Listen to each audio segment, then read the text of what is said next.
Number 1 ଆସିଲା ଏହି ଶ୍ରମ କାର୍ଡ଼ର ନୂଆ ଲିଷ୍ଟ। ନୂଆ ବର୍ଷ ଆରମ୍ଭ ହୋଇଛି। ନୂଆ ବର୍ଷ ଲୋକଙ୍କ ପାଇଁ ଏକ ଖୁସି ଖବର ଆଣିଛି। ଏହି ଶ୍ରମ କାର୍ଡ଼ ଯୋଜନାର ନୂତନ ତାଲିକା ସରକାର ପ୍ରକାଶ କରିଛନ୍ତି। ତାଲିକାରେ ଅନ୍ତର୍ଭୁକ୍ତ ଲୋକଙ୍କ ଆକାଉଣ୍ଟରେ ଟଙ୍କା ଆସିବ। ବାସ୍ତବରେ ଶ୍ରମିକମାନେ ଅସଂଗଠିତ କ୍ଷେତ୍ର ସହିତ ଜଡ଼ିତ ଯାହାର ଇ ଶ୍ରମ କାର୍ଡ଼ ଅଛି କିମ୍ବା ଯେଉଁମାନେ କାର୍ଡ଼ ତିଆରି ପାଇଁ ଆବେଦନ କରିଛନ୍ତି। ଇ ଶ୍ରମ କାର୍ଡ଼ର ତାଲିକା ଭାରତ ସରକାରଙ୍କ ଶ୍ରମ ଓ ରୋଜଗାର ମନ୍ତ୍ରଣାଳୟର ଅଫିସିଆଲ ପୋର୍ଟାଲରେ ଅପଲୋଡ଼ ହୋଇଛି। ଏହି ତାଲିକା ମୋବାଇଲ କିମ୍ବା ସିଏସ୍ଏସ୍ ଅନଲାଇନରେ ଯାଞ୍ଚ କରାଯାଇପାରିବ। ଇ ଶ୍ରମ କାର୍ଡ଼ ପାଇଁ ଆବେଦନ କରିଥିବା ସେହି ଶ୍ରମିକମାନଙ୍କ ନାମ ଏହି ତାଲିକାରେ ଯୋଡ଼ି ହୋଇଛି। ଏଥିସହିତ ଯେଉଁମାନଙ୍କର ନାମ ତାଲିକାରେ ନାହିଁ ସେମାନଙ୍କୁ ଇ ଶ୍ରମ କାର୍ଡ଼ ଦିଆଯିବ ନାହିଁ। ନମ୍ବର 2 ପୁଣି ପଡ଼ିଲା ଆଲୁ ଦର। ଓଡ଼ିଶାର ପିଛା ଛାଡ଼ୁନି ଆଲୁ ସଙ୍କଟ। ରାଜ୍ୟରେ ଆଲୁ ସଙ୍କଟ ପାଇଁ ସରକାର ବିରୋଧୀର ପରସ୍ପରକୁ ଦୋଷ ଦେଉଛନ୍ତି। କିନ୍ତୁ ସରକାର ବିରୋଧୀ ବୟାନବାଜି ଭିତରେ ପୁଣି ଥରେ ଆଲୁ ଦର ଉପରମୁହାଁ ହୋଇଛି। ଏହାକୁ ନେଇ ଲୋକଙ୍କ ଭିତରେ ଅସନ୍ତୋଷ ବଢ଼ିବାରେ ଲାଗିଛି। ଆସୁନି ଆଲୁ ଗାଡ଼ି, ପୁଣି ବଢ଼ିଲା ଦର।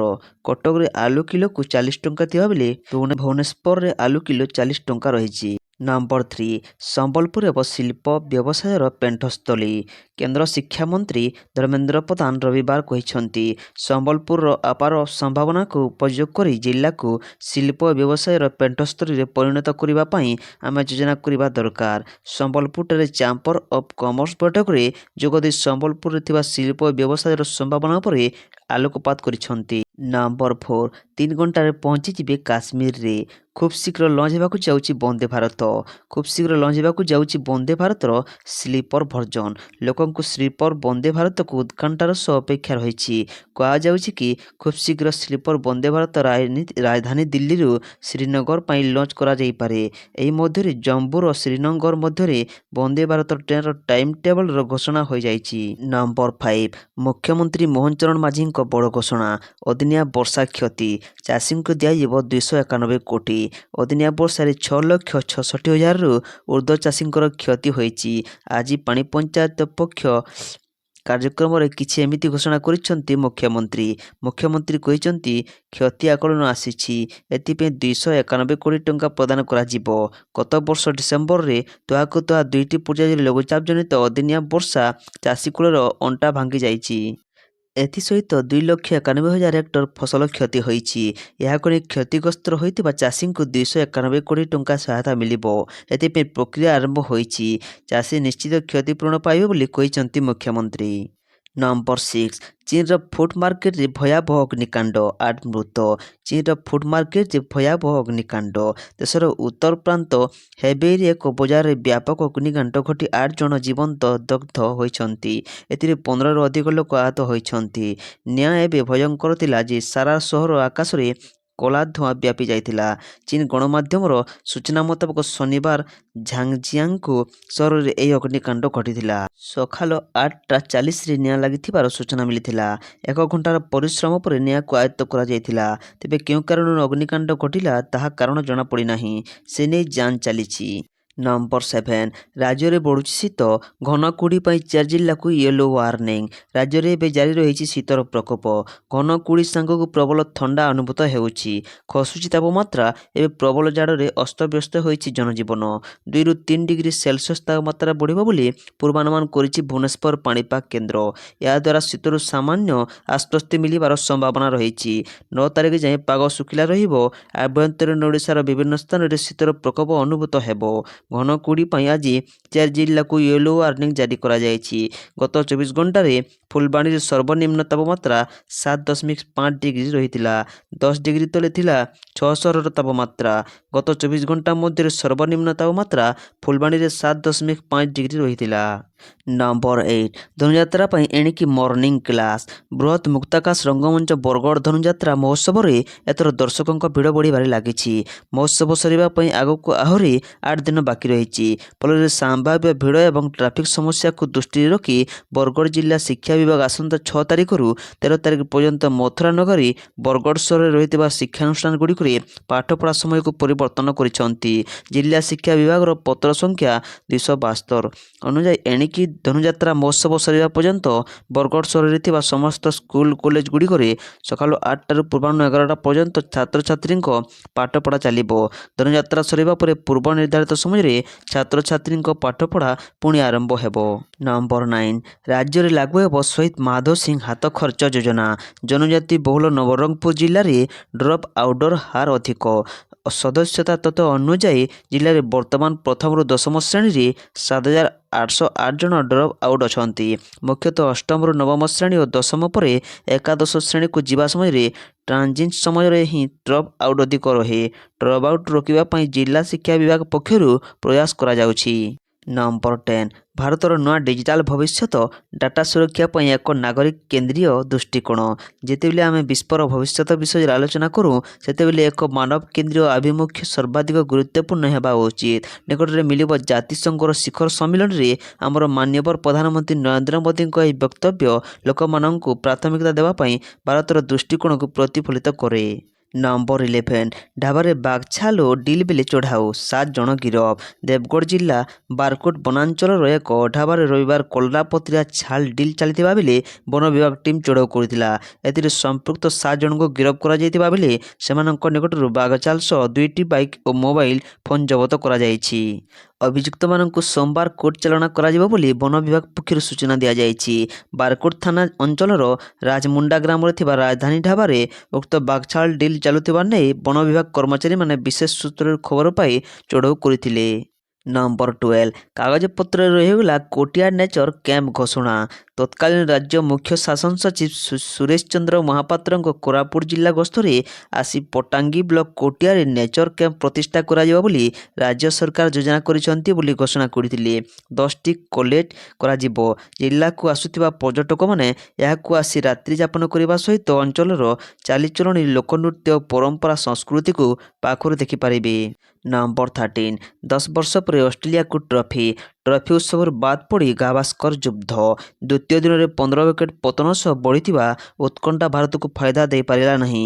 ଦୁଇ ହାତରେ ଦିନିକିଆ ବିଶ୍ୱକପ୍ ଓ ବିଶ୍ୱ ଟେଷ୍ଟ ମୁକୁଟ ରଖିଥିଲେ ଅଷ୍ଟ୍ରେଲିଆ ଦୀର୍ଘ 10 ବର୍ଷ ପରେ ବର୍ଡର ଗାଭାସ୍କର ଟ୍ରଫିକୁ ହାତେଇ ପାରିଛି। ସିଡନୀରେ ଖେଳାଯାଇଥିବା ପଞ୍ଚମ ତଥା ଅନ୍ତିମ ଟେଷ୍ଟ ଅଧିନାୟକ ଯଶପ୍ରୀତ ବୁମରାଙ୍କ ଅନୁପସ୍ଥିତିରେ ଅଷ୍ଟ୍ରେଲିଆ 6 ୱିକେଟରେ ବାଜି ମାରିନେବାର ଏହାର ସମ୍ଭାବନା ହୋଇଛି। ନମ୍ବର 14 ୟୁପି ରୁଦ୍ରାସକୁ ହରାଇଲେ ଅମିତ। ଲାନ୍ସର୍ସର ହ୍ୟାଟ୍ରିକ୍ ପରାଜୟ। ହକି ଇଣ୍ଡିଆ ଲିଗ୍ର ଘରୋଇ ଦଳ ବେଦାନ୍ତ କୋହଲିଙ୍କ ଲାନ୍ସର୍ସ ହ୍ୟାଟ୍ରିକ୍ ପରାଜୟ ବରଣ କରିଛି। ଏଥିସହ ଲାନ୍ସର୍ସ 8 ଦଳୀୟ ପ୍ରତିଯୋଗିତାର ପଏଣ୍ଟ ତାଲିକାରେ ସବାତଳେ ରହିଛି। ରବିବାର ଶକ୍ତିଶାଳୀ ସୁରମା ହକି କ୍ଲବ ବିପକ୍ଷରେ ଦଳ 3 ଓ 4 ଗୋଲ ହାରିଯାଇଛି। ରବିବାର ଦ୍ୱିତୀୟ ମ୍ୟାଚ୍ ଅମିତ ରୋହିତ ଦାସଙ୍କ ନେତୃତ୍ୱାଧୀନ ତାମିଲନାଡୁ ଡ୍ରାଗନ୍ସ 2-0 ଗୋଲରେ ୟୁପି ରୁଦ୍ରାସ ପରାସ୍ତ କରି ପ୍ରଥମ ବିଜୟ ପାଇଛି। ନମ୍ବର 15 ପାଣି ପଞ୍ଚାୟତର ନିର୍ବାଚନ ଅଡିଟ୍ ହେବ। ପାଣି ପଞ୍ଚାୟତଗୁଡ଼ିକର ନିୟମ ଅନୁଯାୟୀ ନିର୍ବାଚନ ଓ କାଗଜପତ୍ର ଅଡିଟ୍ କରିବା ପାଇଁ ମୁଖ୍ୟମନ୍ତ୍ରୀ ମୋହନ ଚରଣ ମାଝୀ ନିର୍ଦ୍ଦେଶ ଦେଇଛନ୍ତି। ଏହା ସହିତ ପାଣି ପଞ୍ଚାୟତଗୁଡ଼ିକୁ ସଶକ୍ତ କରି ତାହାକୁ କୃଷି ବିପଣନ କେନ୍ଦ୍ର ଭାବେ ବିକଶିତ କରିବାକୁ ସେ ପରାମର୍ଶ ଦେଇଛନ୍ତି। ବରମୁଣ୍ଡା ଖେଳପଡ଼ିଆରେ ରାଜ୍ୟସ୍ତରୀୟ ପାଣି ପଞ୍ଚାୟତ ପକ୍ଷ ଉଦ୍ଯାପନ ସମାରୋହ ଅବସରରେ ମୁଖ୍ୟମନ୍ତ୍ରୀ କହିଥିଲେ, ଜଳସେଚନ କୃଷକ ବୈଜ୍ଞାନିକ ଗବେଷଣା ସହିତ ଚାଷୀ ଭାଇମାନଙ୍କ ପରିଶ୍ରମ ଯୋଗୁଁ ଆଜି ଆମେ 140 କୋଟି ଲୋକଙ୍କୁ ଖାଦ୍ୟ ଯୋଗାଇ ପାରୁଛୁ ଏବଂ ବିଦେଶକୁ ମଧ୍ୟ ରପ୍ତାନି କରିପାରୁଛୁ। ନମ୍ବର 16 ହାଇବା ଧକ୍କାରେ ସମ୍ବଲପୁରର 2 ବରିଷ୍ଠ ବିଜେପି ନେତାଙ୍କୁ ମୃତ୍ୟୁ। 2 ଗୁରୁତର। ସମ୍ବଲପୁର ଜିଲ୍ଲା କଣ୍ଟାପାଲି ନିକଟରେ ହାଇବା ଧକ୍କାରେ 2 ମୃତ ଓ 2 ଆହତ। ମୃତକମାନେ ହେଲେ କଡୁଲା ଗ୍ରାମର ତଥା ଗୋଶାଲା ବିଜେପି ମଣ୍ଡଳ ସଭାପତି ଦେବେନ୍ଦ୍ର ନାୟକ ଓ ଚାରପାଲି ଗ୍ରାମର ବରିଷ୍ଠ ବିଜେପି ନେତା ମୁରଲୀଧର ଛୁରିଆ। ବିଜେପି କାର୍ଯ୍ୟକର୍ତ୍ତାଙ୍କ କାରକୁ ପଛପଟୁ ଗୋଡ଼େଇ ଧକ୍କା ଦେଇଥିଲା ହାଇବା। ନମ୍ବର 17 ଛଅରେ ରାୟଗଡ଼ା ରେଳ ଡିଭିଜନ ଶିଳାନ୍ୟାସ କରିବେ ପ୍ରଧାନମନ୍ତ୍ରୀ। ରାୟଗଡ଼ା ରେଳ ଡିଭିଜନ ପ୍ରତିଷ୍ଠା ନେଇ ସମସ୍ତ କଳ୍ପନାଜଳ୍ପନାର ଅନ୍ତ ହେବାକୁ ଯାଉଛି। 6 ତାରିଖରେ ରାୟଗଡ଼ା ରେଳ ଡିଭିଜନ ଶିଳାନ୍ୟାସ କରିବେ ପ୍ରଧାନମନ୍ତ୍ରୀ ନରେନ୍ଦ୍ର ମୋଦି। ଜାମ୍ବୁ ରେଳ ଡିଭିଜନ ଉଦ୍ଘାଟନ ସମୟରେ ସେଠାରୁ ଆବାସୀ ମାଧ୍ୟମରେ ଶିଳାନ୍ୟାସ କାର୍ଯ୍ୟକ୍ରମ ରହିଛି। ତେଲେଙ୍ଗାନାର ଚାର୍ଲାପଲ୍ଲୀ ନୂତନ ଟର୍ମିନାଲ ଷ୍ଟେସନକୁ ମଧ୍ୟ ଲୋକାର୍ପଣ କରିବେ। ନମ୍ବର 18 40 ମିନିଟରେ ଦିଲ୍ଲୀରୁ ମେରଠ ନବଭାରତ କରିଡରର ନୂଆ ପେଜ୍ ଉଦ୍ଘାଟନ କରିବେ ପ୍ରଧାନମନ୍ତ୍ରୀ। ଆଜି ନବଭାରତ କରିଡରର ନୂଆ ପେଜ୍ ଉଦ୍ଘାଟନ କରିବେ ପ୍ରଧାନମନ୍ତ୍ରୀ ନରେନ୍ଦ୍ର ମୋଦି। ଅତିରିକ୍ତ 13 କିଲୋମିଟରର ଫେଜର କରିବେ ଉଦ୍ଘାଟନ। ଏହି ପେଜ୍ ସାହିବାବାଦ ଏବଂ ନ୍ୟୁ ଅଶୋକନଗର ମଧ୍ୟରେ ଅବସ୍ଥିତ। ସେହିପରି ଉଦ୍ଘାଟନ ସହିତ ନବଭାରତ ଟ୍ରେନ୍ ପ୍ରଥମ ଥର ପାଇଁ ଦିଲ୍ଲୀରେ ପ୍ରବେଶ କରିବ। କୁହାଯାଉଛି ଯେ ଏହି ନୂଆ ଫେଜର ଉଦ୍ଘାଟନରେ ଦିଲ୍ଲୀ ଏବଂ ମେରଠ ମଧ୍ୟରେ ଆଞ୍ଚଳିକ ସଂଯୋଗକୁ ଏକ ନୂତନ ଦିଗ ଦେବ। ନମ୍ବର 18 ମହାମିଳନର ପର୍ବ ମହାକୁମ୍ଭ। ପୁଣ୍ୟତୋୟା ଗଙ୍ଗା, ପାପନାଶିନୀ ଯମୁନା ଓ ଅନ୍ତଃସଲୀଳା ସରସ୍ୱତୀ ନଦୀର ମିଳନ ସ୍ଥଳରେ ଏକାଠି ହେବେ ଲକ୍ଷ ଲକ୍ଷ ସାଧୁସନ୍ଥ, ସନାତନୀ ଓ ଭକ୍ତ ଶ୍ରଦ୍ଧାଳୁ। ଜାନୁଆରୀ 13ରୁ ଫେବୃଆରୀ 26 ଯାଏଁ ପ୍ରୟାଗରାଜରେ ଅନୁଷ୍ଠିତ ହେବାକୁ ଯାଉଛି ବିଶ୍ୱର ସର୍ବବୃହତ୍ ଆଧ୍ୟାତ୍ମିକ ସମାବେଶ ମହାକୁମ୍ଭ ମେଳା। ପ୍ରତି 12 ବର୍ଷରେ ଥରେ ମହାକୁମ୍ଭ ତ୍ରିବେଣୀ ସଙ୍ଗମରେ ଅନୁଷ୍ଠିତ ହୋଇଥାଏ।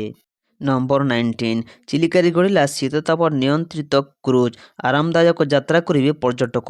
ପର୍ଯ୍ୟଟକଙ୍କ ବୁଲିବା ପାଇଁ ମୋରାଲ ମାଳିନୀ, ନୀଲାମ୍ବୁ ଚିଲିକାରେ ରେକ୍ କୁଇନ୍ ଏବଂ ଡାଇମଣ୍ଡ ପ୍ରିନ୍ସେସ୍ ନାମକ ଦୁଇଟି ଶୀତତାପ ନିୟନ୍ତ୍ରିତ କ୍ରୁଜ୍ ବୋଟ୍ର ଶୁଭ ଉଦ୍ଘାଟନ ହୋଇଯାଇଛି। ଖୋର୍ଦ୍ଧା ଜିଲ୍ଲାର ବଡ଼କୁଲ ପାନ୍ଥସ୍ଥଳୀଠାରେ ODDC ପକ୍ଷରୁ ଆୟୋଜିତ କାର୍ଯ୍ୟକ୍ରମରେ ଏହି କ୍ରୁଜ୍ର ଉତ୍ସବରେ ଉପମୁଖ୍ୟମନ୍ତ୍ରୀ ପ୍ରଭାତୀ ପରିଡ଼ା, ଆଇନ ପୂର୍ତ୍ତ ଓ ଅବକାରୀ ମନ୍ତ୍ରୀ ପୃଥ୍ୱୀରାଜ ହରିଚନ୍ଦନ ଯୋଗ ଦେଇ ଉଦ୍ଘାଟନ କରିଛନ୍ତି। ନମ୍ବର 20 ମିଳିବ ପ୍ରଥମ କିସ୍ତିର ଚତୁର୍ଥ ପର୍ଯ୍ୟାୟ। ମାର୍ଚ୍ଚ 31 ସୁଦ୍ଧା ପଞ୍ଜୀକରଣ କଲେ ଏକାଥରେ 2 କିସ୍ତି। ସୁଭଦ୍ରା ଯୋଜନା ପ୍ରଥମ କିସ୍ତିର ଚତୁର୍ଥ ପର୍ଯ୍ୟାୟ ଟଙ୍କା ଜାନୁଆରୀ 15 ତାରିଖ ପରେ ମିଳିବ। ଉପମୁଖ୍ୟମନ୍ତ୍ରୀ ପ୍ରଭାତୀ ପରିଡ଼ା ଏହି ସୂଚନା ଦେଇଛନ୍ତି। ତେବେ ଏନେଇ ନିର୍ଦ୍ଦିଷ୍ଟ ତାରିଖ ଘୋଷଣା କରାଯାଇନାହିଁ। ମାର୍ଚ୍ଚ 31 ତାରିଖ ସୁଦ୍ଧା ଆବେଦନ କଲେ ଏକାଥରକେ 2 କିସ୍ତିର ଟଙ୍କା ମିଳିବ। ସୁଭଦ୍ରା ଟଙ୍କା ପାଇଁ ଗାଁ ଶେଷ ହିତାଧିକାରୀ ଆବେଦନ କଲା ଯାଏଁ ପଞ୍ଜୀକରଣ। 2,67,000 ମହିଳା ବିଭିନ୍ନ କାରଣରୁ ସୁଭଦ୍ରା ଟଙ୍କା ପାଇବାରୁ ବଞ୍ଚିତ ହୋଇଛନ୍ତି। ଏମାନଙ୍କ ବାଦ୍ ପଡ଼ିବା ପଛର କାରଣ ବିଧିବଦ୍ଧ ଭାବେ କେହି ଆବେଦନ କରିନଥିବା ଓ ଆବେଦନ ପତ୍ରରେ ଦେଇଥିବା ତଥ୍ୟ ସହ ପ୍ରକୃତ ତଥ୍ୟର ତାଳମେଳ ରହୁନଥିବା ସରକାରଙ୍କ ପକ୍ଷରୁ କୁହାଯାଇଛି। ନମ୍ବର 21 ପାଣିକୋଇଲି ଗୁଳିକାଣ୍ଡ। ମୃତକଙ୍କ ପରିବାରକୁ 2 ଲକ୍ଷ ଲେଖାଏଁ ସହାୟତା ଘୋଷଣା କଲେ ମୁଖ୍ୟମନ୍ତ୍ରୀ। ପାଣିକୋଇଲିରେ ଗୁଳିକାଣ୍ଡ 2 ଜଣଙ୍କ ମୃତ୍ୟୁ ଘଟଣା। ମୃତକଙ୍କ ପରିବାରକୁ 2 ଲକ୍ଷ ଲେଖାଏଁ ଅନୁକମ୍ପାମୂଳକ ସହାୟତା ଘୋଷଣା କରିଛନ୍ତି ମୁଖ୍ୟମନ୍ତ୍ରୀ ମୋହନ ଚରଣ ମାଝୀ। ଆହତ ବ୍ୟକ୍ତିମାନଙ୍କ ଚିକିତ୍ସା ଖର୍ଚ୍ଚ ମଧ୍ୟ ବହନ କରିବେ ସରକାର। ଏନେଇ ଘୋଷଣା କରିଛନ୍ତି ମୁଖ୍ୟମନ୍ତ୍ରୀ ମୋହନ ଚରଣ ମାଝୀ। ନମ୍ବର 22 ଆସିଲା ବଡ଼ ଖବର। ବାର୍ଡଫ୍ଲୁ ଯୋଗୁଁ 4 ବାଘଙ୍କ ମୃତ୍ୟୁ। ମହାରାଷ୍ଟ୍ରରେ ନାଗପୁରସ୍ଥିତ ଗୋରେୱାଡ଼ା ଉଦ୍ଧାର କେନ୍ଦ୍ରରେ ବାର୍ଡଫ୍ଲୁ ଯୋଗୁଁ 4 ବାଘଙ୍କ ମୃତ୍ୟୁ ଘଟିଛି। ସେମାନଙ୍କ ମଧ୍ୟରେ 3ଟି ମହାଭାଲୁ ବାଘ ଥିବାବେଳେ ଗୋଟିଏ କଲରାପତରିଆ ବାଘ ରହିଛି। ଏହି ବାଘମାନେ H5N1 ଭୂତାଣୁ ଦ୍ୱାରା ଆକ୍ରାନ୍ତ ହୋଇଥିବା ପରୀକ୍ଷାରୁ ଜଣାପଡ଼ିଛି। ଏ ଘଟଣା ସାମ୍ନାକୁ ଆସିବା ପରେ ମହାରାଷ୍ଟ୍ରର ସମସ୍ତ ବ୍ୟାଘ୍ର ସଂରକ୍ଷଣ ଓ ଉଦ୍ଧାର କେନ୍ଦ୍ରଗୁଡ଼ିକୁ ସତର୍କ ସୂଚନା ଜାରି କରାଯାଇଛି। ନମ୍ବର 23 ବିଶୃଙ୍ଖଳା ଆଚରଣ ପାଇଁ ଶ୍ରୀମନ୍ଦିର ସେବାୟତ ବିଶ୍ୱନାଥ ଖୁଣ୍ଟିଆ ନିଲମ୍ବିତ। ଶ୍ରୀମନ୍ଦିର ପ୍ରଶାସନ ପକ୍ଷରୁ ରବିବାର ଏକ ବଡ଼ ପଦକ୍ଷେପ ନିଆଯାଇଛି। ବିଶୃଙ୍ଖଳା ଆଚରଣ ପାଇଁ ଶ୍ରୀମନ୍ଦିର ମୁଖପଖାଳ ସେବାୟତ ବିଶ୍ୱନାଥ ଖୁଣ୍ଟିଆଙ୍କୁ 3 ମାସ ପାଇଁ ନିଲମ୍ବନ କରାଯାଇଛି।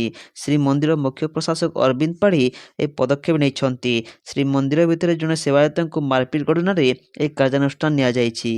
ନମ୍ବର 24 ମହାପ୍ରସାଦ ନାଁରେ ବାହାରେ ବିକ୍ରି କଲେ ହେବ ବଡ଼ କଡ଼ା କାର୍ଯ୍ୟାନୁଷ୍ଠାନ, ସାବଧାନ କରାଇଲେ ମୁଖ୍ୟ ପ୍ରଶାସନ। ଶ୍ରୀମନ୍ଦିର ବାହାରେ ମହାପ୍ରସାଦ ନାମରେ ଖଜା ବିକ୍ରି ହେଉଥିବା ନେଇ ପ୍ରମାଣ ମିଳିଛି। ଫଳରେ ସେମାନଙ୍କ ବିରୋଧରେ କାର୍ଯ୍ୟାନୁଷ୍ଠାନ ଗ୍ରହଣ କରାଯିବ ବୋଲି ସାମାଜିକ ଗଣମାଧ୍ୟମ ଏକ୍ସରେ ଶ୍ରୀମନ୍ଦିର ମୁଖ୍ୟ ପ୍ରଶାସକ ଡକ୍ଟର ଅରବିନ୍ଦ ପାଢ଼ୀ ପ୍ରକାଶ କରିଛନ୍ତି। ବଡ଼ଦାଣ୍ଡରେ କିଛି ବ୍ୟବସାୟୀ ମହାପ୍ରସାଦ ନାଁରେ ଖଜା ବିକ୍ରି କରୁଛନ୍ତି। ନମ୍ବର 25 19 ଜଣଙ୍କୁ ମିଳିଲା ଆମେରିକାର ସର୍ବୋଚ୍ଚ ନାଗରିକ ସମ୍ମାନ। ଆମେରିକାର ରାଷ୍ଟ୍ରପତି ଜୋ ବାଇଡେନ୍ ହ୍ୱାଇଟ୍ ହାଉସ୍ର ଇଷ୍ଟ ରୁମ୍ରେ 19 ଜଣ ସେଲିବ୍ରିଟିଙ୍କୁ ରାଷ୍ଟ୍ରପତି ପଦକ ସର୍ବୋଚ୍ଚ ନାଗରିକ ସମ୍ମାନ ମେଡାଲ ଅଫ୍ ଫ୍ରିଡମ୍ ପ୍ରଦାନ କରିଛନ୍ତି। ରାଜନୀତି, କ୍ରୀଡ଼ା, ମନୋରଞ୍ଜନ, ନାଗରିକ ଅଧିକାର, LGBTQ ଅଧିକାର ଏବଂ ବିଜ୍ଞାନ କ୍ଷେତ୍ରରେ କାର୍ଯ୍ୟ କରୁଥିବା ଲୋକଙ୍କୁ ଏହି ସମ୍ମାନ ପ୍ରଦାନ କରାଯାଇଛି।